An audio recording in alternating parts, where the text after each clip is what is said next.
In an update to investors, Embraer has disclosed that its board has approved another 4-year development pause of the E175-E2, the only E2 model still not in production. This is essentially due to issues surrounding scope clauses in the United States. We take a look at this rather unsurprising development for today's video. The news came out on February 25th in a filing with the Securities and Exchange Commission of Brazil. The result is that Embraer may only restart development of the E175-E2 in February 2029.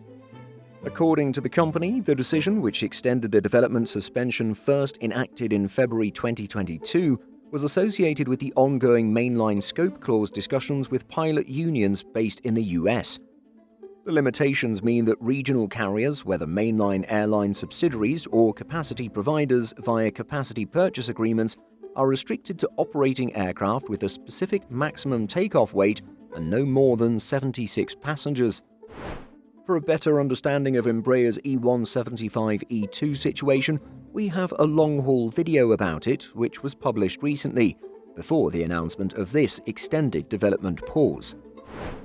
Embraer's filing states, "The company expects to resume the program development activities following the aforementioned period, which will result in a reprogramming of the aircraft entry into service."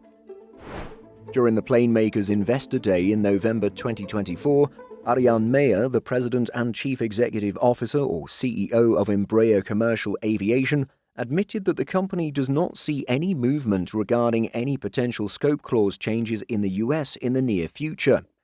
Meyer added that the gap between the E175 and E175-E2 was too small to urge airlines to undergo the hassle of changing the scope clause agreements between pilot unions and airlines in the country. Still, at the time, the executive raised an important point.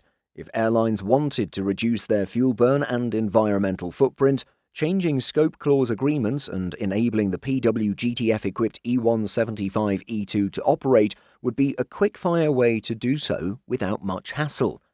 According to Embraer, the E175-E2 can seat up to 90 passengers in a single-class configuration or 80 in a three-class configuration. The jet's narrow fuselage makes for a 2-2 configuration in economy class. While air travel is predicted to continue growing in the long term, including in the US, scope clause changes to allow for the E175-E2 could be years, perhaps even more than the additional 4. With such uncertainty, maybe Embraer is better off going back to the drawing board to redesign the next generation of E175, one that'll fit within existing limitations set by union contracts in the United States.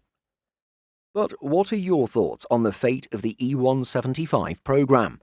Let us know by leaving a comment. In addition to our daily YouTube videos, Simple Flying publishes over 150 articles every week. If you're looking for the latest aviation news and insights, visit simpleflying.com.